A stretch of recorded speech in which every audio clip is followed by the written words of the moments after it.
Hello dear students, कैसे हैं आप सब लोग। तो आज का लेक्चर न्यूमेरिकल के ऊपर बेस्ड है।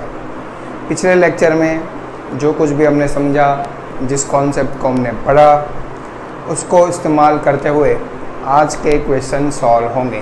तो आई होप आप सब ने वो लेक्चर्स को अच्छे से ध्यान से देखा होगा और समझा होगा। आज के लेक्चर में जितने भी क्वेश्चन हम करने वाले हैं उन सभी क्वेश्चन का लिंक मैंने नीचे डिस्क्रिप्शन में दे दिया है। ओके, तो आप वहाँ से जाके डाउनलोड कर सकते हैं। तो आज जितने भी क्वेश्चन हम सॉल्व करेंगे उन सभी क्वेश्चन में प्रीवियस कॉन्सेप्ट का इस्तेमाल होने वाला है। तो क्वेश्चन जब आएगा, क्वेश्चन जब हम सॉल्व करेंगे तब मैं आपको बताऊंगा कि ये क्वेश्चन कौन से टॉपिक से रिलेटेड है। ओके, तो चलिए स्टार्ट करते हैं। सबसे पहले क्वेश्चन से मैंने यहाँ पे शॉर्ट में क्वेश्चन लिखे हुए हैं। पहला क्वेश्चन ये कहता है कि एक ग्लास रॉड है और एक सिल्क क्लॉथ है। ग्लास रॉड और सिल्क क्लॉथ को रब कराया तो ग्लास रॉड पे चार्ज आ गया plus 19.2 into 10⁻⁻19 coulomb positive charge. तो हमें तीन क्वेश्चन यहाँ पे पूछे गए हैं। सबसे पहला है नंबर ऑफ इलेक्ट्रॉन, कितने इलेक्ट्रॉन का ट्रांसफ़र हुआ। देखिए ग्लास रॉड पे पॉजिटिव चार्ज आया है। पॉजिटिव चार्ज किस पर आता है? जो इलेक्ट्रॉन लॉस करता है। फिर दूसरा negative charge on silk, glass rod पे पॉजिटिव चार्ज आया है तो सिल्क क्लॉथ पे नेगेटिव चार्ज आएगा, सीधी सी बात है। और कितना मास का ट्रांसफ़र हुआ, तीन क्वेश्चन है। तो ये कहाँ से आया है? ये प्रॉपर्टी के ऊपर बेस है। चार्ज की प्रॉपर्टी मैंने आपको बताया था कि चार्ज इज़ क्वांटाइज्ड। किसी भी बॉडी पे आने वाला charge Q is equals to plus और माइनस एनी टाइप्स होता है और वहाँ पे n क्या है? इंटीजर है। ओके, तो यहाँ पर सबसे पहला जो क्वेश्चन है, number of electron transferred from glass rod to silk cloth. तो देखिए हमारे पास ग्लास रॉड का चार्ज है, तो इन शॉर्ट हमारे पास Q है। तो हमें एक फॉर्मूला पता है, Q is equals to N into E। और यहाँ से हमें पहले क्वेश्चन में पूछा है नंबर ऑफ इलेक्ट्रॉन्स, मतलब n पूछा है, तो n is equals to Q by E। Q कितना दिया है? 19.2 इंटू 10⁻⁻19 अपॉन E। E मतलब चार्ज ऑफ इलेक्ट्रॉन 1.6 इंटू 10⁻⁻19। तो यहाँ से n की वैल्यू ये तो कैंसिल हो जाएगा और इसको जब हम डिवाइड करेंगे तो n की वैल्यू आएगी 12, मतलब 12 इलेक्ट्रॉन ट्रांसफ़र हुए। पहला क्वेश्चन सॉल्व। दूसरा negative charge on silk, silk पर कितना नेगेटिव चार्ज आया होगा। सीधी सी बात है, जितना पॉजिटिव चार्ज ग्लास रॉड पे आया उतना ही तो नेगेटिव चार्ज सिल्क क्लॉथ पर भी आएगा, क्योंकि ग्लास रॉड से इलेक्ट्रॉन ट्रांसफ़र हुए हैं सिल्क क्लॉथ में। तो जितना positive charge glass rod acquired करेगा उतना ही सेम अमाउंट का नेगेटिव चार्ज सिल्क क्लॉथ पर आएगा। तो दूसरे क्वेश्चन का आंसर, ये पहला क्वेश्चन था, दूसरे क्वेश्चन का आंसर क्या हो जाएगा? Q is equals to minus, ये चार्ज है ग्लास रॉड का पर पॉजिटिव है तो इतना ही चार्ज आएगा सिल्क क्लॉथ पर, लेकिन नेगेटिव, माइनस 19.2 इंटू 10⁻⁻19 कूलम। फिर तीसरा क्वेश्चन मास ट्रांसफर्ड। पहले तो ये क्वेश्चन है कि क्या कुछ मास का ट्रांसफ़र हुआ होगा। तो देखिए ग्लास रॉड से सिल्क क्लॉथ पर इलेक्ट्रॉन ट्रांसफ़र हुए, क्या इलेक्ट्रॉन का कुछ मास होता है? बिल्कुल, मैंने आपको प्रॉपर्टीज़ में बताया था। इलेक्ट्रॉन का मास अप्रोक्सीमेटली हम वैसे तो 9.1 इंटू 10⁻31 kg है, तो अप्रोक्सीमेटली हम 9 इंटू 10⁻31 kg ले सकते हैं। ओके, तो 12 इलेक्ट्रॉन ग्लास रॉड से सिल्क क्लॉथ में गए हैं, तो वो जो 12 इलेक्ट्रॉन का मास होगा वो भी तो ट्रांसफ़र हुआ, क्योंकि मैंने आपको प्रॉपर्टीज़ में बताया था कि जो बॉडी इलेक्ट्रॉन दे देती है उसका मास डिक्रीज़ होता है और जो बॉडी इलेक्ट्रॉन गेन करती है उसका मास इंक्रीज़ होता है। ओके, तो कुछ मास का भी ट्रांसफ़र हुआ है। कितना ट्रांसफ़र हुआ है वो हम यहाँ पे कैलकुलेट कर लेते हैं। मास ट्रांसफर्ड को मैं कैपिटल M से डिनोट कर रहा हूँ। कितने इलेक्ट्रॉन ट्रांसफ़र हुए? 12। तो 12 इंटू एक इलेक्ट्रॉन का मास 9 इंटू 10⁻31 kg। ओके, तो ये हो जाएगा 12 इंटू 9 मतलब 108 इंटू 10⁻31 kg और इसको डेसिमल में लिखना हो तो 1.08 इंटू 10⁻⁻29 kg। ओके, इतना मास ट्रांसफ़र हुआ है कहाँ से कहाँ, ग्लास रॉड से सिल्क क्लोथ में। क्लियर। तो सबसे इजी क्वेश्चन, और ये क्वेश्चन किसके ऊपर बेस्ड है, प्रॉपर्टीज ऑफ चार्ज। तो दूसरा क्वेश्चन है कि एक कॉपर का पेनी है जिसका मास 3.11 ग्राम है। तो हमें कैलकुलेट करना है कि उस कॉपर के पेनी में कितना पॉजिटिव या फिर नेगेटिव चार्ज है। टोटल पॉजिटिव या फिर नेगेटिव चार्ज हमें कैलकुलेट करने को बोला गया है। एक कॉपर का सिक्का है जिसका मास 3.11 ग्राम है। ओके, और कुछ इन्फॉर्मेशन हमें दी गई है, एटॉमिक मास, ये atomic number, Avogadro number. Clear. तो इस क्वेश्चन को सॉल्व कैसे करेंगे। ओके, मैं आपको सॉल्व करने का तरीका बता रहा हूँ, कैलकुलेशन आप खुद भी कर सकते हैं। ओके, तो मैं यहाँ पे कैलकुलेशन छोड़ दूंगा, ब्लैंक कर दूंगा, वो आप कैलसी में या अपने हिसाब से कर सकते हैं। कैलकुलेशन बहुत ईजी है। क्वेश्चन को सॉल्व करने का अप्रोच क्या होगा वो समझते हैं। अब 3.11 ग्राम कॉपर का सिक्का दिया है, तो सबसे पहले तो ये हमें ढूंढना होगा कि उस कॉपर के पेनी में कितने एटम्स होंगे। अब उसका एटॉमिक नंबर 29 है, तो एक एटम में 29 प्रोटॉन होंगे। पॉजिटिव चार्ज कैलकुलेट कर रहे हैं तो 29 प्रोटॉन, या फिर नेगेटिव चार्ज कैलकुलेट करो तो 29 इलेक्ट्रॉन। ओके, अमाउंट सेम आएगा, साइन अलग अलग आएगा, तो कोई भी एक फाइंड कर लेते हैं। तो 29 प्रोटॉन एक एटम में है, तो जितने नंबर ऑफ एटम्स होंगे उसके मल्टीप्लाई 29 करना होगा, तो हमें मिलेगा n। n मतलब total number of positive charge, और फिर हमें चार्ज कैलकुलेट करने के लिए Q = any फॉर्मूला लगा देना है। ओके, तो सबसे पहला स्टेप क्या होगा कि हमें नंबर ऑफ एटम्स कैलकुलेट करने होंगे। फिर दूसरा स्टेप हमारा होगा number of total number of positive charge calculate करना, और फिर उनका नेट चार्ज Q = any से कैलकुलेट करेंगे। तो सबसे पहले यहाँ पर मैं लिख रहा हूँ टोटल नंबर ऑफ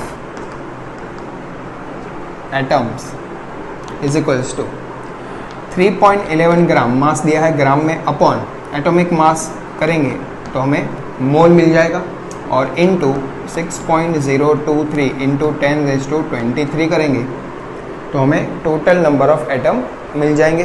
तो यहाँ से इसको आप कैलकुलेट कर सकते हो, लगभग ये 0.297 इंटू 10⁻23 के अराउंड आएगा। ओके, ये आप खुद कर सकते हैं। ये तो आए नंबर ऑफ एटम्स। अब हमें क्या कैलकुलेट करना है, total number of positive charge. Okay, तो total number of positive charge = एक एटम में 29 प्रोटॉन है, तो इतने एटम है हमारे पास, तो 29 इंटू 0.297 इंटू 10⁻23। ओके, तो इसको आप कैलकुलेट कर सकते हैं। तो यहाँ से हमें क्या मिल गया, n। अब final total charge on 3.11 gram copper penny मतलब सिक्का = Q = n इंटू ई। तो n यहाँ से हमें मिल गया है, इंटू ई मतलब n इंटू ई। n हमारे पास है जो यहाँ से आप रखोगे, इंटू ई मतलब 1.6 इंटू 10⁻⁻19। तो जब इसको मल्टीप्लाई करेंगे तो हमारे पास आंसर आ जाएगा कूलम में। ओके, कोई डाउट, बहुत इजी है। सबसे पहले नंबर ऑफ एटम फाइंड करा, फिर दूसरे स्टेप में total number of positive charge, और फिर Q = any लगा दिया। ओके, और ये भी कह सकते हैं कि प्रॉपर्टीज ऑफ चार्ज के ऊपर बेस क्वेश्चन है। फिर तीसरा, ये भी प्रॉपर्टीज ऑफ चार्ज के ऊपर बेस है, ध्यान से समझना। मेरे पास 3 आइडेंटिकल इंसुलेटेड स्फीयर्स हैं। ओके, 3 स्फीयर हैं, तीनों आइडेंटिकल है मतलब एक समान है, और तीनों इंसुलेटेड है, A, B और C। A और B पे इनिशियली +3 मिलीकूलम चार्ज है, और C के ऊपर इनिशियली -6 मिलीकूलम चार्ज है। ओके, क्वेश्चन क्या है, सबसे पहले मैंने A और C स्फीयर को कांटेक्ट कराया, और फिर मैंने रिमूव कर दिया, कांटेक्ट छोड़ दिया। फिर मैंने B और C को कांटेक्ट कराया, और फिर उसको रिमूव कर दिया। तो क्वेश्चन ये है कि जब ये सब करने के बाद जब हम ए और बी को नज़दीक लाएंगे तो हमें क्या देखने को मिलेगा, अट्रैक्शन, रिपल्सन या नो इफेक्ट। और जब बी और सी को नज़दीक लाएंगे तो क्या देखने को मिलेगा, और जब ए और सी को नज़दीक लाएंगे तो क्या देखने को मिलेगा। ओके, तो अब ये प्रॉपर्टी में हमें क्या करना है, सबसे पहले ए और सी को हमें कांटेक्ट करवाना है। ओके, ध्यान से समझना। पहला स्टेप क्या था इसमें, ए और सी को हमें कांटेक्ट करा देना है। ओके, थ्रू कंडक्टिंग वायर या डायरेक्ट कांटेक्ट करा दो। तो ए और सी को कांटेक्ट कराने से क्या होगा, अब एक कॉन्सेप्ट है इसमें, एक फैक्ट है, ध्यान से समझना। जब भी दो बॉडी को हम कांटेक्ट कराते हैं तो चार्ज का ट्रांसफ़र होता है, इलेक्ट्रॉन ट्रांसफ़र होते हैं, तो चार्ज में फ़र्क आएगा। ओके, ए का इनिशियली +3 मिलीकूलम चार्ज है, सी का -6 मिलीकूलम चार्ज है। तो ए और सी को कांटेक्ट कराने से कुछ चार्ज बदलेगा। ओके, ए का भी बदलेगा और सी का भी बदलेगा। होता कैसे है कि जब दो बॉडी आइडेंटिकल हो, मतलब एक समान हो, और उनको जब हम कांटेक्ट कराते हैं तो दोनों बॉडी पे कितना चार्ज आता है, दोनों बॉडी पे आने वाला चार्ज एवरेज चार्ज होता है। मतलब ए बॉडी पे जो चार्ज है और सी बॉडी पे जो चार्ज है, उन दोनों का टोटल करो, डिवाइडेड बाय 2 कर दो, तो जो एवरेज चार्ज है वो दोनों बॉडी पे डिस्ट्रीब्यूट होता है। ओके, तो ए बॉडी पे कितना चार्ज है, +3 मिलीकूलम, और सी बॉडी पे कितना चार्ज है, -6 मिलीकूलम। ओके, तो जब हम ए और सी को कांटेक्ट कराएंगे, ओके, फिर हम इसको रिमूव कर देंगे, तो फिर ए के पास कितना चार्ज आ जाएगा, कांटेक्ट कराने के बाद इसको रिमूव कर देना है। ओके, तो कांटेक्ट कराएंगे तो कुछ चार्ज में फ़र्क आएगा। ओके, तो कितना आएगा, एवरेज चार्ज। तो इसका चार्ज है 3 प्लस सी का चार्ज है -6 डिवाइडेड बाय, ओके, तो ये कितना हो जाएगा, -3/2 मिलीकूलम। इतना चार्ज ए पर आया, सेम चार्ज सी पर आएगा। ओके, 3 प्लस -6 डिवाइडेड बाई 2 मतलब -3/2 मिलीकूलम। ओके, तो अब ए और सी पर चार्ज हो गए हैं -3/2 मिलीकूलम, जो कि पहले ए पर +3 मिलीकूलम था और सी पर -6 मिलीकूलम था। ओके, ये पहला स्टेप क्लियर हो गया। दूसरे स्टेप में हमें क्या करना है, बी और सी को कांटेक्ट करवाना है। ओके, तो देखिए बी और सी को कांटेक्ट कराएंगे तो क्या होगा, बी पर कितना चार्ज है, बी को तो हमने यहाँ पे कहीं लाया ही नहीं है, तो बी का चार्ज तो एज इट इज़ है +3 मिलीकूलम, और सी का चार्ज जो पहले -6 था वो होके कितना हो गया, -3/2 मिलीकूलम। ओके, तो अब इसको कांटेक्ट करा दिया, ये भी आइडेंटिकल है दोनों, तो एवरेज चार्ज दोनों पर आ जाएगा। ये है 3 प्लस इसका चार्ज है -3/2 और डिवाइडेड बाय 2। ओके, तो ये कितना हो जाएगा, 3 2 6 -3 मतलब 3/2 × 2 4 मिलीकूलम, और सेम चार्ज इस पर भी आएगा, 3 प्लस -3/2 डिवाइडेड बाय 2। ओके, तो ये भी आंसर आएगा +3/4 मिलीकूलम। ओके, अब यहाँ पर कैलकुलेशन ख़त्म। अब हमें चेक करना है कि जब हम ए और बी को नज़दीक लाएंगे तो क्या होगा, बी और सी को नज़दीक लाएंगे तो क्या होगा, और ए और सी को नज़दीक लाएंगे तो क्या होगा। तो आपको पता है सेम नेचर में रिपल्सन देखने को मिलता है और ऑपोजिट नेचर में अट्रैक्शन देखने को मिलता है। तो ए और बी की बात करते हैं, ए पर चार्ज है नेगेटिव, बी पर चार्ज है पॉजिटिव। तो ए और बी को जब नज़दीक लाया जाएगा तो एक नेगेटिव एक पॉजिटिव, तो क्या होगा, अट्रैक्शन। फिर बी और सी को नज़दीक लाएंगे तो देखिए बी पर पॉजिटिव चार्ज, सी पर भी पॉजिटिव चार्ज, तो बी और सी के बीच में क्या होना चाहिए, रिपल्सन, दोनों पॉजिटिव है। और जब ए और सी को नज़दीक लाएंगे तो क्या होगा, ए का चार्ज नेगेटिव, सी का charge positive. Okay, final charge ये तो पहले का है जब ए से कांटेक्ट कराया था, फिर सी को जब बी से कांटेक्ट कराया तो फाइनली सी का चार्ज कितना हो गया, पॉजिटिव। ओके, तो ए का चार्ज नेगेटिव है, सी का चार्ज पॉजिटिव है, तो नेगेटिव और पॉजिटिव के बीच में क्या होना चाहिए, अट्रैक्शन। ओके, तो इस तरीके से क्वेश्चन को सॉल्व कर सकते हैं। ये भी प्रॉपर्टीज ऑफ चार्ज के ऊपर बेस्ड है, पर ये क्वेश्चन में हमने क्या सीखा कि जब दो बॉडी आइडेंटिकल हो और दोनों को कांटेक्ट करा दें, दोनों पे कितना कितना चार्ज आएगा, दोनों बॉडी पे जो चार्ज है उसका एवरेज चार्ज दोनों बॉडी पे आएगा। ओके, याद रखना है, जब आइडेंटिकल बॉडी हो तभी ये कॉन्सेप्ट हमें लगाना है। क्लियर?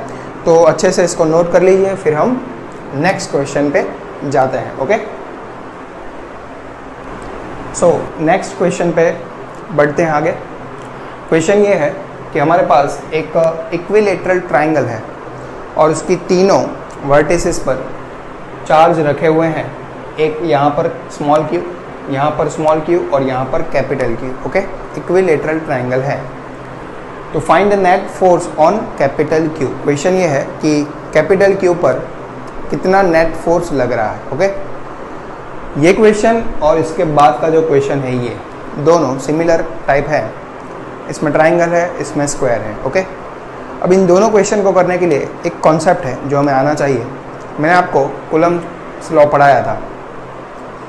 कूलम्ब्स लॉ में मैंने आपको बताया था कि 2 पॉइंट चार्ज अगर r डिस्टेंस पे रखे हुए हैं तो उनके बीच में फोर्स लगता है k q1 q2 upon r square. Okay, तो वो तो 2 पॉइंट चार्ज मैंने वहाँ पर लिए थे। अब यहाँ पर तो 3 पॉइंट चार्ज है, 2 स्मॉल क्यू और एक कैपिटल क्यू। ओके, तो अब क्या करेंगे, एक प्रिंसिपल है जिसको बोलते हैं सुपरपोजिशन प्रिंसिपल, वो हमें आना चाहिए। उसका इस्तेमाल इसमें होगा। बहुत सिंपल है, बहुत कुछ खास नहीं है। मान लो मेरे पास यहाँ पर एक चार्ज है Q1, यहाँ पर एक चार्ज है Q2 और यहाँ पर एक चार्ज है Q3 और कुछ दूरी पर यहाँ पर एक कैपिटल Q चार्ज है। ओके, मान लो ये दूरी R1 है, ये दूरी R2 है और ये दूरी R3 है। ओके, और अगर मुझे कैपिटल Q पे लगने वाले नेट फोर्स को कैलकुलेट करना है तो मुझे क्या करना होगा? तो पहले तो ये देखना होगा कि कैपिटल Q पर कौन कौन फोर्स लगाएगा। कैपिटल Q पर क्या Q1 फोर्स लगाएगा? बिल्कुल लगाएगा, ये एक पॉइंट चार्ज, ये एक पॉइंट चार्ज। कैपिटल Q पर Q2 भी फोर्स लगाएगा, कैपिटल Q पर Q3 भी फोर्स लगाएगा। ओके, तो यहाँ पर मान लो इसको 0.1, इसको 0.2 और इसको 0.3 और इसको 0.4 बोल देते हैं समझने के लिए। तो force on, net force on capital Q कितना हो जाएगा? कैपिटल Q पे कितने फोर्स लग रहे हैं? 3। कौन कौन लगा रहा है? Q1, Q2 और Q3। तो जो सबसे पहला फोर्स है वो होगा force on 4 due to 1 plus force on 4 due to 2 plus force on 4 due to 3। 3 force है। तीनों फोर्स का formula K Q1 Q2 upon R square.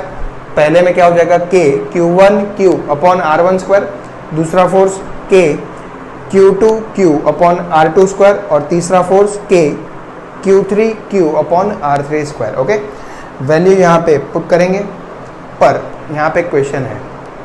Question क्या है कि हम फोर्स को कैलकुलेट कर रहे हैं। फोर्स कैसे क्वांटिटी है? वेक्टर। तो यहाँ पे जो हमें एडिशन करना है वो वेक्टर एडिशन करना है। ओके, तो ये जो 2 क्वेश्चन मैंने यहाँ पे लिखे हुए हैं उसमें वेक्टर का इस्तेमाल होने वाला है। ओके, तो वेक्टर एडिशन, वेक्टर सब्ट्रैक्शन मैंने आपको फर्स्ट लेक्चर में बताया था कि ये सब आपको बेसिक आना चाहिए। तो इस फैक्ट को, इसको बोलते हैं सुपरपोजिशन प्रिंसिपल। इस फैक्ट को यूज़ करते हुए क्वेश्चन को सॉल्व करेंगे। तो हमें यहाँ पर कैपिटल Q पे लगने वाले नेट फोर्स की चर्चा करनी है। तो देखिए मैं यहाँ पे फिर से डायग्राम बनाता हूँ। ये स्मॉल q और ये यहाँ पर कैपिटल Q। ये L और L, दूरी L है कोई भी 2 पॉइंट चार्ज के बीच की। तो ये एंगल कितना हो जाएगा? 60 डिग्री, क्योंकि इक्विलेटरल ट्राइंगल है। ओके, अब मैंने कूलम्ब्स लॉ पढ़ाया था, तब मैंने आपको बताया था कि जो फोर्स लगता है वो दोनों पॉइंट चार्ज को जोड़ने वाली लाइन के अलोंग ही लगता है और उसको सेंट्रल फोर्स बोलते हैं। तो यहाँ पर कैपिटल Q पे लगने वाला फोर्स हमें कैलकुलेट करना है। तो कैपिटल Q पर कौन कौन फोर्स लगाएगा? कैपिटल Q पर एक तो ये चार्ज फोर्स लगाएगा और एक तो ये चार्ज फोर्स लगाएगा। ओके, कैपिटल Q अपने आसपास देखेगा कि भाई कौन कौन है मुझ पे फोर्स लगाने वाला। तो कैपिटल Q पर ये फोर्स लगाएगा। अब कैसे लगाएगा? देखिए, ये चार्ज और ये चार्ज को जोड़ने वाली लाइन तो यही है, तो इसके अलोंग ये पॉजिटिव, तो ऐसे रिपल्सिव फोर्स लगेगा। क्लियर? ये फोर्स किसने लगाया? इसने लगाया। ओके, इसको मैं F1 बोल देता हूँ। फिर ये पॉइंट चार्ज इस पर फोर्स लगाएगा। ओके, तो ये भी पॉजिटिव, इन दोनों को जोड़ने वाली लाइन तो ये है, तो इस लाइन के अलोंग रिपल्सिव फोर्स, मतलब ये दूर जाना चाहेगा तो इस डायरेक्शन में ऐसे फोर्स लगाएगा। ओके, इसको मैं F2 बोल देता हूँ। क्लियर? बस अब खत्म। ये दोनों फोर्स के वैल्यू हम लिखते हैं और फिर उनको वेक्टरली ऐड कर देते हैं। तो देखिए F1 कितना होगा, F1 K Q capital Q upon L square, L दूरी है। फिर F2 कितना होगा, इन दोनों के बीच लगने वाला force K small q capital Q upon L square. Okay, दोनों फोर्स का मैग्नीट्यूड सेम आया है। ओके, तो एक काम करते हैं, F1 is equals to F2 is equals to F बोल देते हैं। ओके, तो यहाँ पे मैं F कर देता, इसको F2 ही रखते हैं। चलिए, F1 is equals to F2 is equals to F। अब ये दोनों फोर्स है, इसको मुझे वेक्टरली ऐड करना है। ओके, तो वेक्टरली ऐड कैसे करेंगे, इन दोनों फोर्स के बीच का एंगल ये 60 डिग्री, तो ये भी 60 डिग्री हो जाएगा।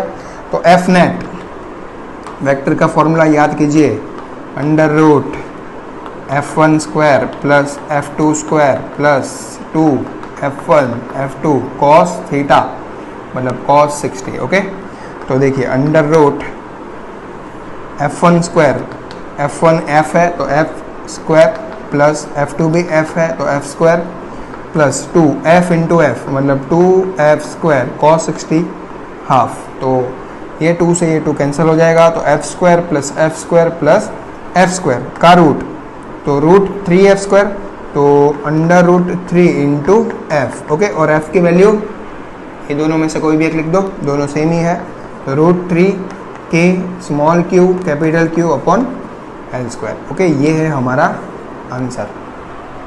तो इसमें वेक्टर का इस्तेमाल हुआ है, तो वेक्टर एडिशन आपको आना चाहिए। ओके, तो ये एक सिंपल क्वेश्चन था, किसके ऊपर बेस्ड है, कूलम्ब्स लॉ प्लस वेक्टर। फिर ये अभी इसमें दो क्वेश्चन हैं, दोनों को 1 बाय 1 सॉल्व करते हैं। सबसे पहला क्वेश्चन क्या है, एक स्क्वायर दिया गया है और उसके चारों वर्टिसेस पर चार्जेस हैं, ये स्मॉल q, ये स्मॉल q, ये स्मॉल q और ये कैपिटल Q। ओके, क्वेश्चन वही है, find the net force on capital Q, और जो लेंथ है वो कितनी है, L, दूरी L है। तो देखिए सबसे पहले क्वेश्चन को सॉल्व करते हैं। ये जो स्क्वायर है मैं यहाँ पे ड्रॉ कर देता हूँ।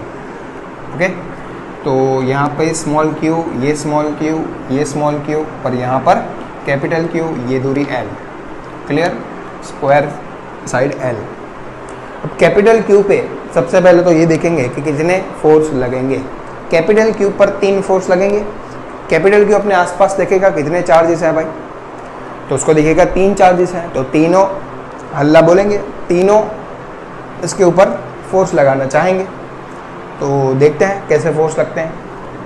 ये जो चार्ज है, ये चार्ज इस पर फोर्स लगाएगा। अब कैसे लगाएगा, ये पॉजिटिव तो रिपल्सिव फोर्स, और कैसे लगता है फोर्स, दोनों पॉइंट चार्जेस को जोड़ने वाली लाइन के अलोंग, तो ये इस पर ऐसे फोर्स लगाएगा।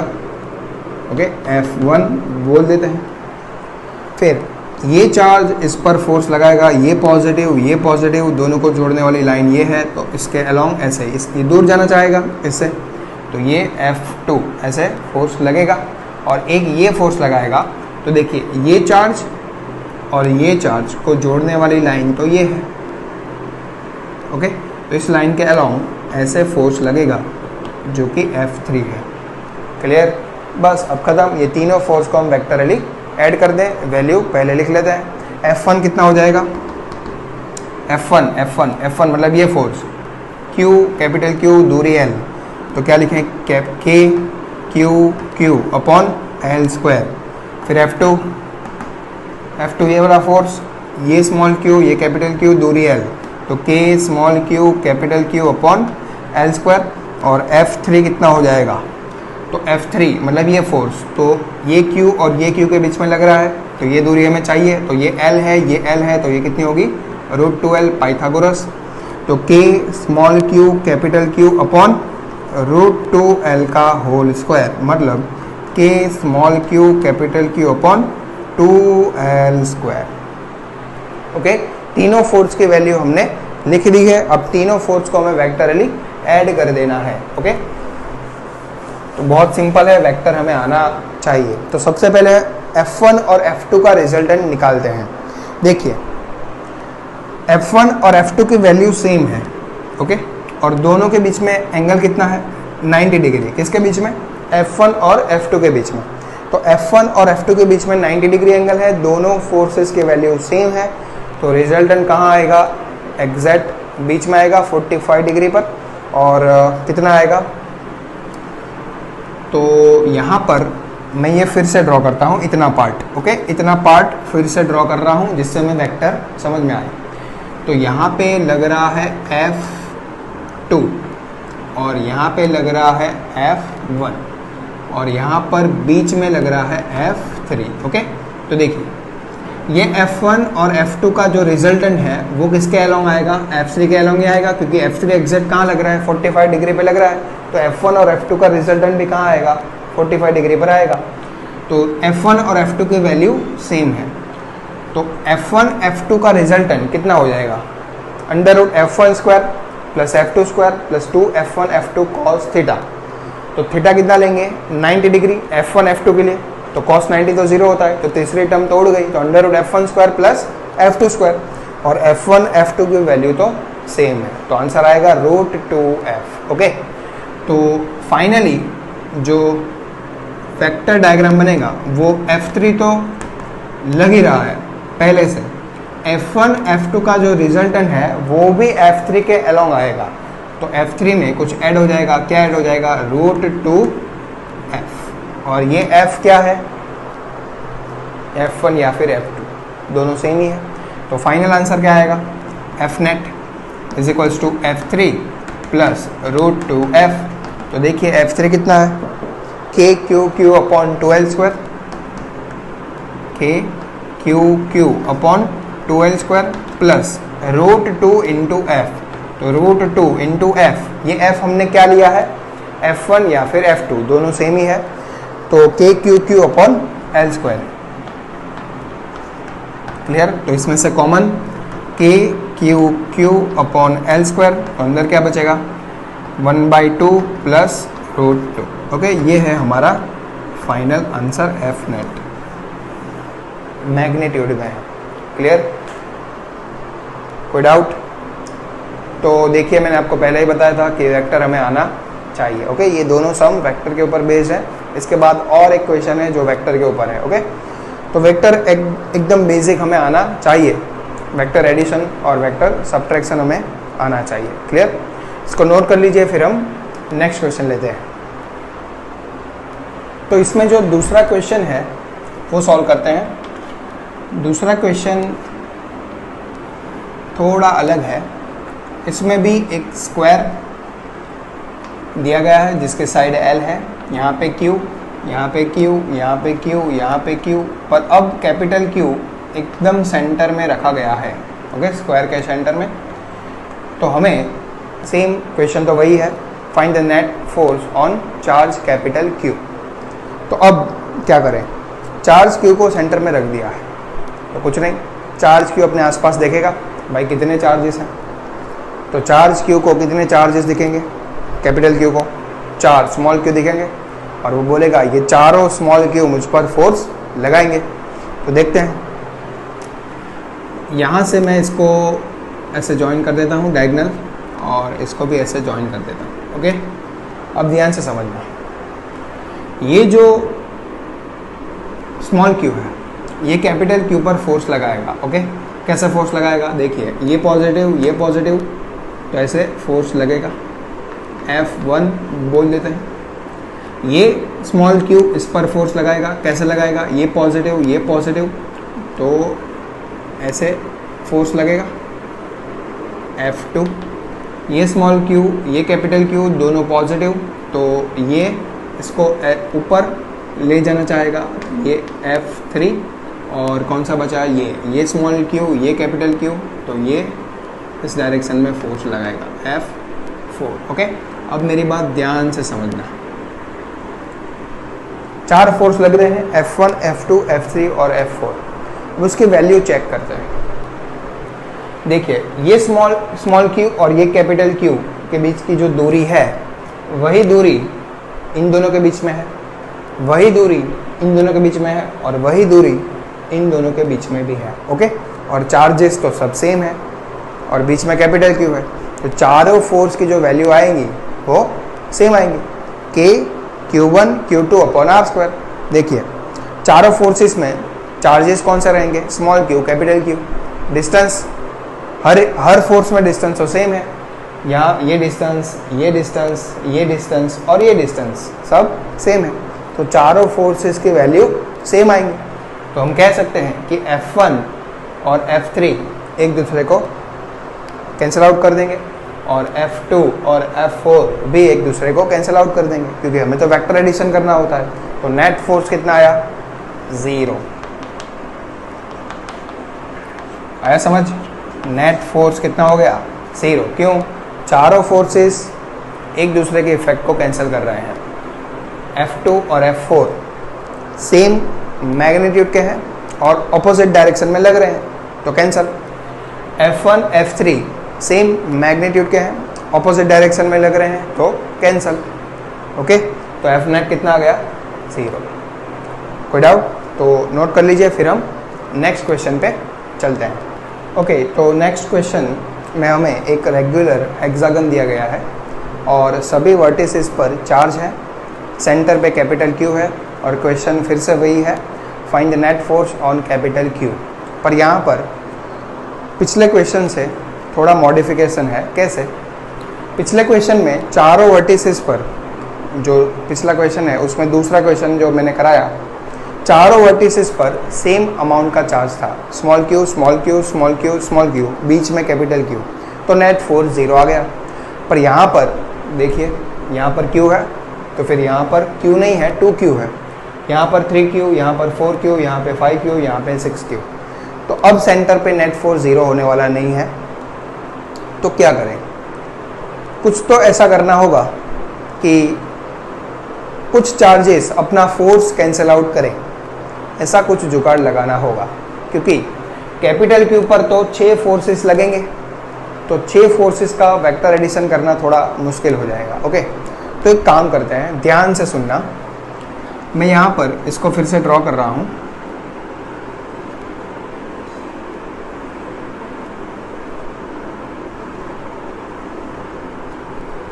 यहाँ पर Q, यहाँ पर 2Q, यहाँ पर 3Q, ये 4Q, 5Q और 6Q, यहाँ पे कैपिटल Q। सर ये चार्ज क्यों, ये Q, ये 4Q, ये 2Q, उसके सामने ये 5Q, ये 3Q, उसके सामने ये 6Q। ओके, हमें फाइंड करना है कि कैपिटल Q पे नेट फोर्स कितना होगा। तो एक काम करते हैं, पहले तो इसको जोड़ देते हैं, अपोजिट चार्जेस को ज्वाइन कर देते हैं। ओके, अब ध्यान से सुनना, ये है स्मॉल q, अब इसके सामने 4Q है, तो इस 4Q के 2 टुकड़े कर देते हैं, एक Q प्लस 3Q, हो गया 4Q। ये 3Q, उसके सामने 6Q, इसके 2 टुकड़े कर देते हैं, 3Q प्लस 3Q। ओके, ये 2Q, उसके सामने 5Q, इसके 2 टुकड़े कर देते हैं, 2Q प्लस 3Q। ओके, अब ऐसा क्यों किया, ध्यान से सुनना, ये स्मॉल q इस कैपिटल Q पर ऐसे फोर्स लगाएगा, ये स्मॉल q इस कैपिटल Q पर ऐसे फोर्स लगाएगा। ओके, तो देखिए small q capital Q force इधर, small q capital Q force इधर, तो दोनों फोर्सेस का मैग्नीट्यूड सेम होगा, डायरेक्शन ऑपोजिट है, तो कैंसल। तो बचा कौन, 3Q, तो अब 3Q के कारण ही एक फोर्स आएगा जो इस डायरेक्शन में आएगा। ओके, दूसरी बात, ये 3Q, ये 3Q, कोई भी एक ले लो, तो ये 3Q इस पर ऐसे फोर्स लगाएगा। ओके, फोर्स कैसे लगता है, दोनों चार्जेस को ज्वाइन करने वाली लाइन के अलोंग, तो ये 3Q ये Q को जोड़ने वाली लाइन ये है, और दोनों पॉजिटिव तो रिपल्सिव मतलब नीचे, ये 3Q इस पर फोर्स लगाएगा ऊपर। ओके, तो ये 3Q का इस पर फोर्स नीचे, ये 3Q का इस पर फोर्स ऊपर, दोनों फोर्सेस का अमाउंट मैग्नीट्यूड सेम होगा, डायरेक्शन ऑपोजिट, तो कैंसल। तो बचा कौन, ये 3Q बचा, इसका फोर्स कहाँ लगेगा, ऊपर। समझ में आ रहा है? तो देखिए ये Q गया, ये 3Q गया, चार्ज गया नहीं, चार्ज का फोर्स कैंसिल आउट हो गया। ये 2Q इस पर ऐसे फोर्स लगाएगा रिपल्सिव, ये 2Q इस पर ऐसे फोर्स लगाएगा रिपल्सिव। तो देखिए ये दोनों सेम अमाउंट के होंगे, सेम मैग्नीट्यूड के होंगे, दोनों ऑपोजिट डायरेक्शन में है, तो कैंसल। तो ये 2Q का फोर्स और ये 2Q का फोर्स कैंसिल हो गया। तो अब क्या बचा, यहाँ पर एक 3Q बचा, यहाँ पर एक 3Q बचा और यहाँ पर एक 3Q बचा। बस अब ये 3 चार्जेस हैं, इन तीनों चार्जेस का कैपिटल Q पे लगने वाला फोर्स वेक्टर लिखिए और उसको वेक्टरली ऐड कर दीजिए। ओके, अब ध्यान से सुनना, ये है कैपिटल Q। ओके, ये 3Q इस पर इधर फोर्स लगा रहा है, तो इसको मैं यहाँ पर ऐसे शो कर देता हूँ। मान लीजिए ये F1 है। ओके, ये 3Q इस पर इधर फोर्स लगा रहा है, तो ये ऐसा है।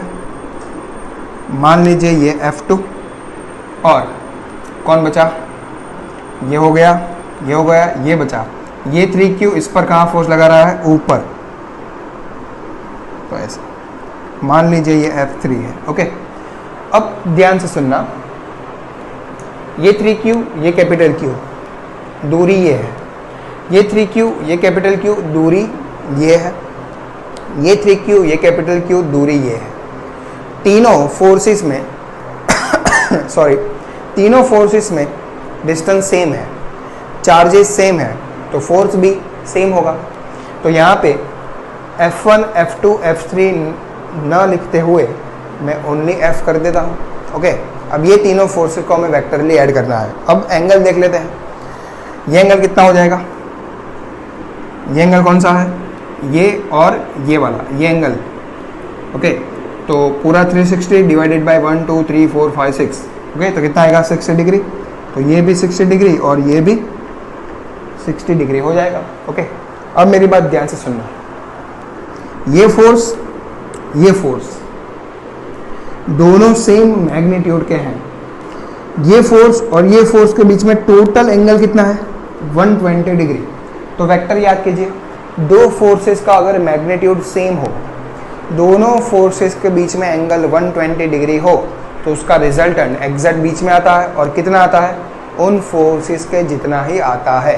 मतलब ये F एंगल 120 डिग्री, तो रिजल्टेंट भी F होगा और कहाँ होगा, एग्जैक्ट 60 डिग्री पर होगा।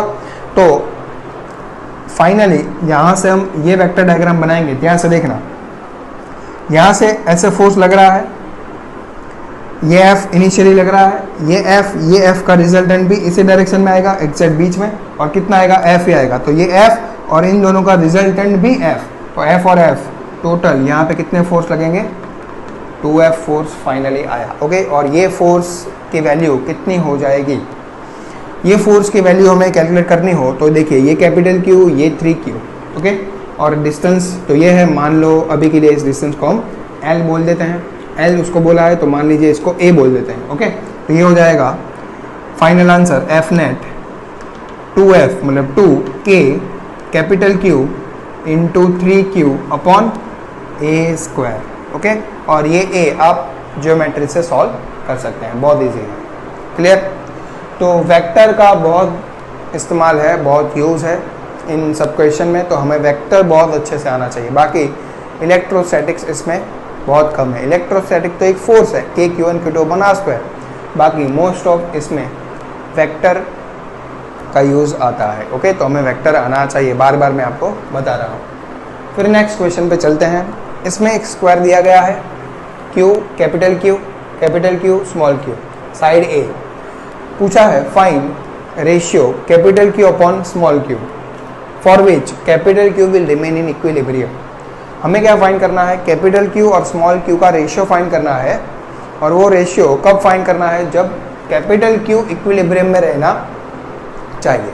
अब सबसे पहली बात तो ये है कि इक्विलिब्रियम किसको बोलते हैं। इक्विलिब्रियम का मतलब ये हुआ कि चार्ज पे लगने वाला नेट फोर्स 0। अगर नेट फोर्स 0 है तो पार्टिकल इक्विलिब्रियम में है, ऐसा हम कह सकते हैं, या बॉडी इक्विलिब्रियम में है। तो यहाँ पर कैपिटल क्यू पे लगने वाला नेट फोर्स, कोई भी एक कैपिटल क्यू, ये या ये कोई भी एक ले सकते हैं, ओके। तो उस पर नेट फोर्स 0 हमें करना होगा सबसे पहले। तो नेट फोर्स 0 कैसे होगा, ध्यान से देखना। फिर से मैं यहाँ पर उस डायग्राम को ड्रॉ कर देता हूँ। ये है स्मॉल क्यू, ये कैपिटल क्यू, यहाँ पर कैपिटल क्यू और यहाँ पे स्मॉल क्यू, साइड ए है, क्लियर। तो मान लो मैं ये कैपिटल क्यू ले लेता हूँ और इसको मुझे इक्विलिब्रियम में करना है, इस पे नेट फोर्स 0 करना है। तो कैसे होगा, सबसे पहले तो ये चेक करना होगा कि इस कैपिटल क्यू पर कितने फोर्स लग रहे हैं। तो ये फोर्स लगाएगा, हाँ, ये फोर्स लगाएगा, हाँ, ये फोर्स लगाएगा, हाँ, तो टोटल 3 फोर्स लगेंगे। ध्यान से देखना। अब इस पे नेट फोर्स 0 करना है। नेट फोर्स 0 करने के लिए ये स्मॉल क्यू और ये स्मॉल क्यू इस पर फोर्स लगाएंगे, ओके। तो मान लो अभी तो ये दोनों पॉजिटिव है, ओके। तो कैपिटल क्यू अपन स्मॉल क्यू का रेशियो में लाना है और कैपिटल क्यू को इक्विलिब्रियम में रखते हुए लाना है सॉरी। तो ये जो कैपिटल क्यू है इसके ऊपर नेट फोर्स 0 करना है। तो क्या करें, मान लो ये कैपिटल क्यू नेगेटिव चार्ज है, मान लेते हैं। तो ये पॉजिटिव, ये नेगेटिव, तो अट्रैक्शन होगा। तो एक फोर्स तो ऐसे लगेगा जो ये लगाएगा, ये पॉजिटिव, ये नेगेटिव, तो एक ये भी अट्रैक्शन, एक फोर्स तो ऐसे लगेगा, ओके। इन दोनों फोर्स का रिजल्टेंट इधर आएगा, इन दोनों फोर्स का रिजल्टेंट इधर आएगा, ओके। अब ये नेगेटिव लिया है तो ये भी नेगेटिव होगा क्योंकि दोनों सेम चार्ज है, ओके। तो ये माइनस, ये माइनस, ये नेगेटिव, इन दोनों को जोड़ने वाली लाइन ये, तो ये नेगेटिव नेगेटिव के बीच में क्या होता है, रिपल्सन। तो ये इस पर फोर्स लगाएगा ऐसे, ओके। और इन दोनों का जो रिजल्टेंट है वो इधर आना चाहिए। तो ये है, मान लो ये F1, ये F2, ये F3 और ये F4, ओके। ये F4 क्या है, F4 नहीं, इसको F4 ही बोल देते हैं, ओके। ये F1, ये F2, F1 F2 का रिजल्टेंट F4 है और ये F3 क्या है, ये माइनस क्यू ने इस पे फोर्स लगाया है वो। अगर ये फोर्स और ये फोर्स सेम अमाउंट के हो जाए, उसका मैग्नीट्यूड सेम हो जाए और दोनों ऑपोजिट डायरेक्शन में है, तो कैपिटल क्यू पे लगने वाला नेट फोर्स 0 हो जाएगा। तो ये F3 और ये F4 ऑपोजिट डायरेक्शन में है और हमें कैपिटल क्यू को इक्विलिब्रियम में रखना है। तो ये फोर्स और ये फोर्स का मैग्नीट्यूड सेम होना चाहिए, ओके। तो देखिए F1 F2 को पहले लिखते हैं। F1 कितना होगा, F1 ये और ये, इन दोनों के बीच लगने वाला फोर्स मतलब K small q capital Q upon A square. F2 जरा स्मॉल क्यू कैपिटल क्यू, तो K small q capital Q upon distance कितना है, A स्क्वायर, ओके। अब ये F1 F2 का जो रिजल्टेंट है वो कौन है, F4 है। तो F1 F2 90 डिग्री पर है, तो जो cos 90 वाला टर्म है वो तो उड़ जाएगा। तो अंडर रूट F1 स्क्वायर और F2 स्क्वायर दोनों का मैग्नीट्यूड सेम है, तो आंसर क्या आएगा, F4 का रूट 2F आना चाहिए। Under root F1 square plus F2 square plus 2F1 F2 cos 90, तो तीसरा टर्म उड़ गया। तो under root F1 square plus F2 square दोनों की वैल्यू सेम है, तो आंसर आएगा रूट 2F, मतलब रूट 2F, F मतलब K small q capital Q upon A square. ये है F4 और F3 बच गया ना। F3 क्या है, ये कैपिटल क्यू के बीच में लगने वाला फोर्स। तो और डिस्टेंस ये वाली, ये कितनी हो जाएगी, रूट 2A, पाइथागोरस लगाओ, तो ये हो जाएगा K capital Q upon root 2A का होल स्क्वायर, ओके। तो ये आंसर आया K Q square upon 2A square. कोई डाउट? अब मुझे तो लाना था ratio capital Q upon small Q और कैपिटल क्यू को इक्विलिब्रियम में रखना है। तो कैपिटल क्यू को इक्विलिब्रियम में रखना हो तो F3 और F4 सेम होने चाहिए क्योंकि ऑपोजिट डायरेक्शन में लग रहे हैं ना, और मैग्नीट्यूड सेम होगा तभी तो नेट फोर्स 0 आएगा। मतलब for Q in equilibrium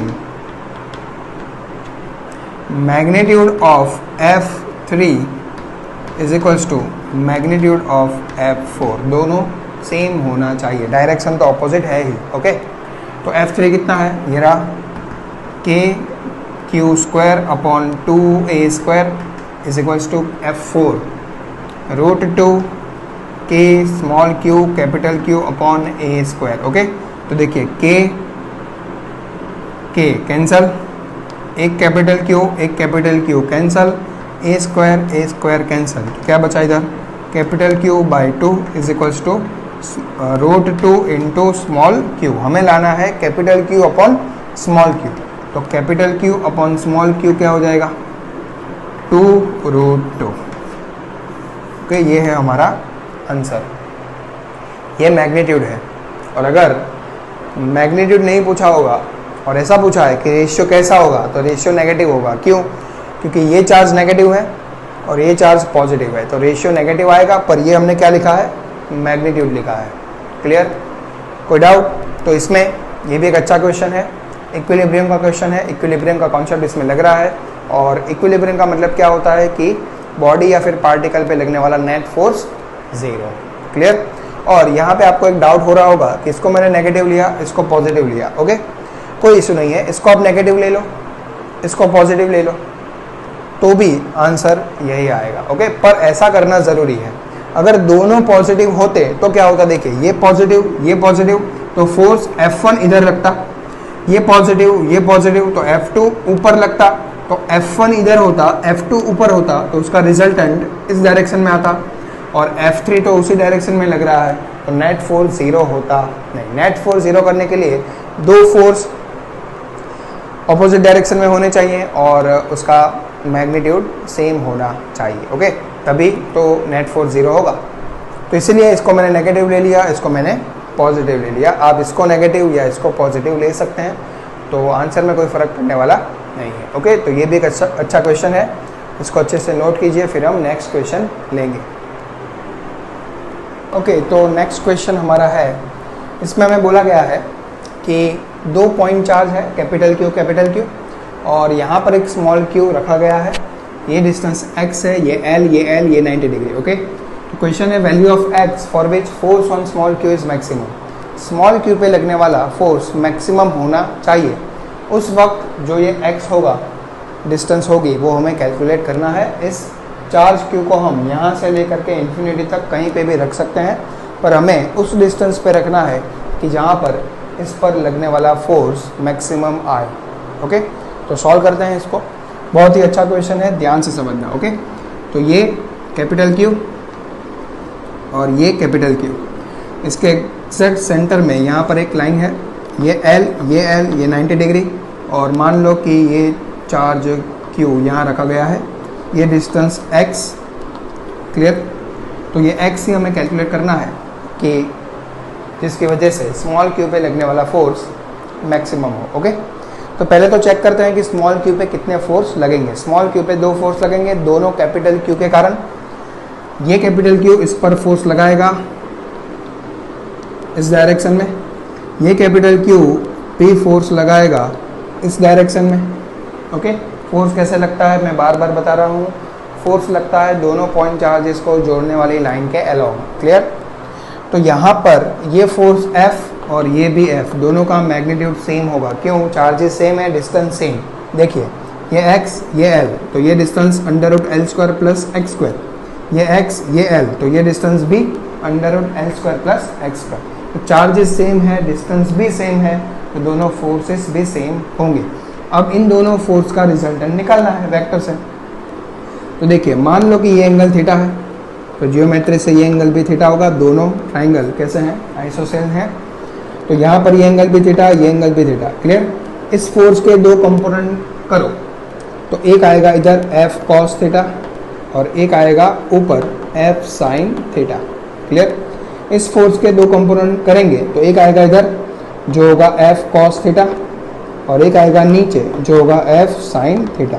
clear, ये फोर्स और ये फोर्स कैंसिल आउट, तो नेट फोर्स आया 2F cos थीटा। तो यहाँ पे मैं लिख देता हूँ F net is equals to 2F cos theta, और F net is equals to 2 into F की value K capital Q small q upon distance का स्क्वायर। ये रही वो डिस्टेंस, ये कितनी है, under root L square plus x square. Clear, ये चार्ज और ये चार्ज के बीच का डिस्टेंस लेना है, तो उसका भी स्क्वायर करना है, तो रूट निकल जाएगा, तो यहाँ आएगा L square plus x square into cos theta. Clear, अब कॉस थीटा की वैल्यू पुट कर देते हैं। F net is equals to 2KQQ upon L square plus x square into cos theta. Cos theta क्या हो जाएगा, देखिए ये ट्राइंगल, कॉस क्या होता है, एडजेसेंट अपॉन हाइपोटेनियस, तो ये थीटा, तो ये है एडजेसेंट मतलब x, और ये हाइपो मतलब root L square plus x square, under root L square plus x square. तो कॉस थीटा की वैल्यू आ गई x upon L square plus x square का रूट मतलब हाफ पावर, ये हाफ और ये 1, तो total power L square plus x square की 3/2। क्लियर, ये है F नेट। अब ये तो F नेट आया, हमें तो x की वैल्यू चाहिए कि ये फोर्स मैक्सिमम हो जाए, तो अब इस फोर्स को हमें मैक्सिमम करना है। तो किसी भी फंक्शन का मैक्सिमा कैसे निकालते हैं, उस फंक्शन के डेरिवेटिव को हम 0 से इक्वेट करते हैं। ओके, तो इस फंक्शन को अब मुझे डिफरेंशिएट करना होगा, तो dF net upon dx is equals to 0। Okay, तो यहाँ से 2KQ तो कांस्टेंट है, बाहर आ जाएंगे, अंदर बचेगा d/dx of x upon L square plus x square की 3/2 power is equals to 0। Okay, अब ये कांस्टेंट 0 में चला जाएगा, तो उसकी कोई चिंता नहीं है। अब यहाँ पे लगेगा u/v rule. Okay, u/v rule क्या होता है, न्यूमरेटर अपॉन डिनोमिनेटर का जो डिफरेंशिएशन होता है उसका रूल क्या होता है, denominator as it is numerator का differentiation minus numerator as it is denominator का डिफरेंशिएशन अपॉन डिनोमिनेटर का स्क्वायर। क्लियर, तो शॉर्ट में ऐसा लिख सकते हैं कि डिनोमिनेटर न्यूमरेटर का डिफरेंशिएशन माइनस न्यूमरेटर डिनोमिनेटर का डिफरेंशिएशन अपॉन डिनोमिनेटर का स्क्वायर। ओके, ये डिफरेंशिएशन का रूल होता है। क्लियर, तो देखिए ये denominator as it is L square plus x square की 3/2 पावर, x का x के रिस्पेक्ट में 1 minus x as it is, इसका डिफरेंशिएशन पावर रूल 3/2 आगे आ जाएगा, L square plus x square 3/2 minus 1 मतलब हाफ पावर, और चेन रूल से इसका भी डिफरेंशिएशन होगा, L स्क्वायर का 0 और एक्स स्क्वायर का 2x, और अपॉन में डिनोमिनेटर का square, L square plus x square की 3/2 का स्क्वायर मतलब q इज इक्वल्स टू 0। ये चला जाएगा 0 में। अब यहाँ से क्या कॉमन निकल सकता है, देखिए L square plus x square common निकल सकता है, हाफ पावर, अंदर क्या बचेगा, यहाँ पे 3/2 पावर है, हाफ पावर हमने कॉमन निकाल ली, तो यहाँ पे बचेगा L square plus x square की 1 पावर माइनस ये 2 से ये 2 कैंसल, 3x इंटू एक्स मतलब 3x स्क्वायर, और ये तो कॉमन निकल गया, अपॉन वाला चला गया 0 में इज इक्वल्स टू 0, तो ये भी अब चला जाएगा 0 में, तो यहाँ पे क्या बचेगा, L square plus x square minus 3x square is equals to 0, तो x square minus 3x square मतलब माइनस 2x स्क्वायर, तो यहाँ पे L square minus 2x square is equals to 0 मतलब x is equals to plus और minus L/√2। क्लियर, plus और minus क्यों लिया, प्लस है तो इस तरफ, माइनस है तो इस तरफ। ओके, पर हमें इस तरफ चाहिए तो प्लस आंसर आएगा। क्लियर, तो x की वैल्यू L/√2 आने पर फोर्स मैक्सिमम आएगा, मतलब इस पॉइंट चार्ज को जब मैं L/√2 डिस्टेंस पे रख दूंगा तब इस पे लगने वाला फोर्स कैसा होगा, मैक्सिमम होगा। क्लियर, कोई डाउट, तो अच्छे से इसको नोट कर लीजिए, फिर हम नेक्स्ट क्वेश्चन लेंगे। सो नेक्स्ट क्वेश्चन पे चलते हैं। यहाँ पर हमें एक स्क्वायर दिया गया है जिसकी साइड L है और चारों वर्टिसेस पर कैपिटल Q चार्ज रखे गए हैं। अब जो हमें पार्टिकल दिया गया है वो 3D में दिया गया है, मतलब स्क्वायर, मान लो ऐसा एक स्क्वायर है, ओके, और इस स्क्वायर के सेंटर से h हाइट ऊपर एक पॉइंट है P जहाँ पर 1 कूलम पार्टिकल रखा गया है और उसका मास m है। क्लियर, तो क्वेश्चन ये है कि उस 1 कूलम को हमें इक्विलिब्रियम में करने के लिए Q की वैल्यू कितनी रखनी होगी। ये Q की क्या वैल्यू हो कि ये 1 कूलम इक्विलिब्रियम में हो जाए। ओके, इक्विलिब्रियम का मतलब नेट फोर्स 0 करना है। अब ये जो 1 कूलम है वो तो 3D में है, मतलब स्क्वायर तो प्लेन में है और उसके सेंटर से h हाइट ऊपर ये 1 कूलम पार्टिकल है। तो अब इस 1 कूलम पर कितने फोर्स लग रहे होंगे? 4। ये चारों कैपिटल Q उस पर फोर्स लगाएंगे। क्लियर? पर हमें थोड़ा 3D में इसको सोचना होगा, ध्यान से समझना, अच्छा क्वेश्चन है। ओके, तो मैं यहाँ पर थोड़ा बड़ा डायग्राम इसका ड्रॉ कर रहा हूँ।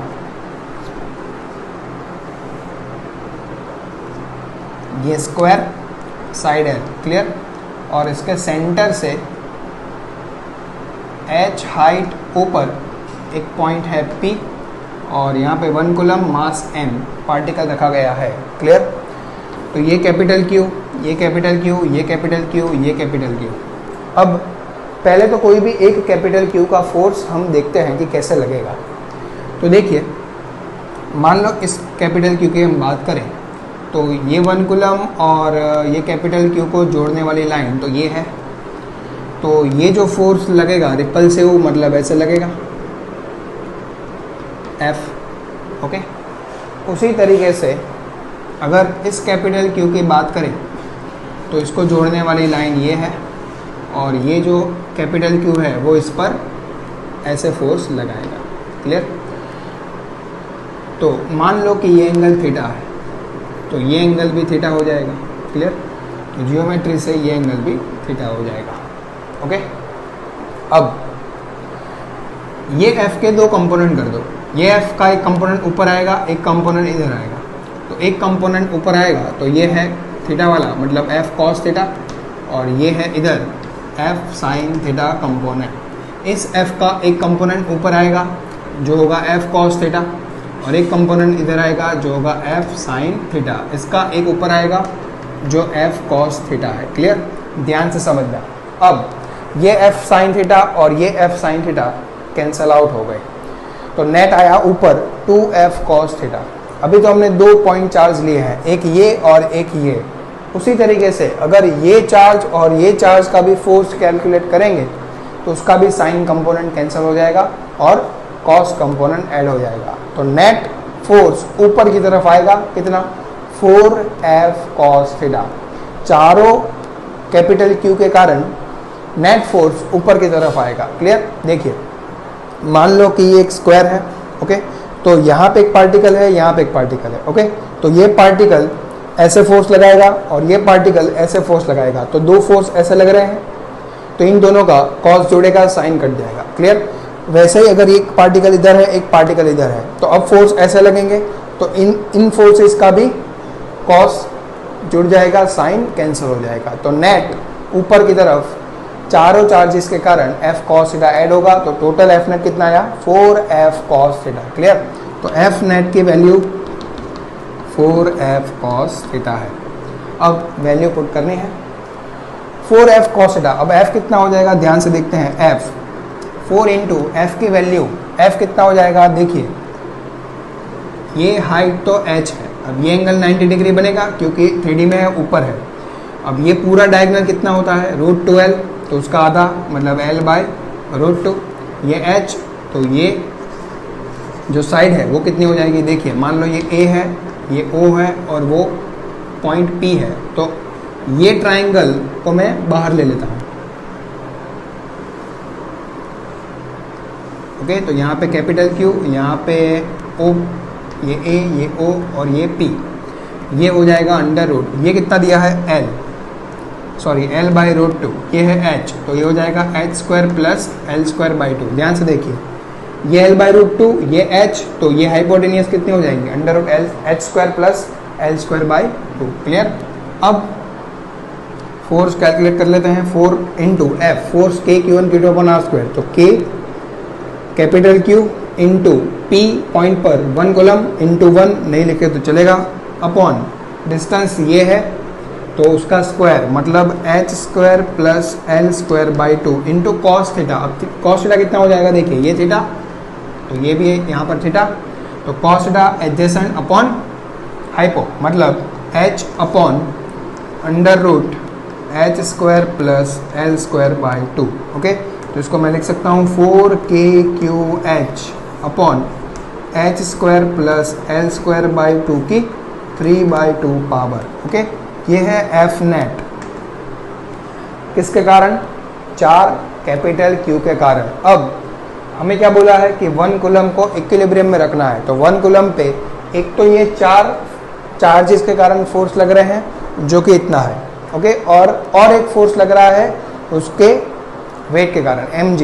ओके, नीचे मास है ना उसका, तो एक फोर्स लग रहा है नीचे m इंटू जी। ओके, अब इसको इक्विलिब्रियम में करना है तो ऊपर के चारों फोर्स, मतलब ये वाला नेट फोर्स ऊपर और नीचे mg दोनों इक्वल होना चाहिए, क्योंकि हमें नेट फोर्स 0 करना है। तो फॉर इक्विलिब्रियम ये force 4k⁴h upon h square plus L square by 2 की 3/2 power is equals to downward force कौन सा है? mg। तो हमें क्या लाना था? कैपिटल Q की वैल्यू हमें फाइंड करनी है, तो यहाँ से कैपिटल Q को सब्जेक्ट बना दो। Capital Q is equals to क्या लिखेंगे? m into g upon 4kh h square plus L square by 2 की 3/2 पावर। ओके, तो ये है हमारा आंसर। थोड़ा मुश्किल है, थोड़ा 3D में सोचना पड़ेगा। 2-3 बार इस क्वेश्चन को ध्यान से समझिए, देखिए, आपको समझ में आ जाएगा। क्लियर? नोट कर लीजिए अच्छे से, फिर हम नेक्स्ट क्वेश्चन लेते हैं।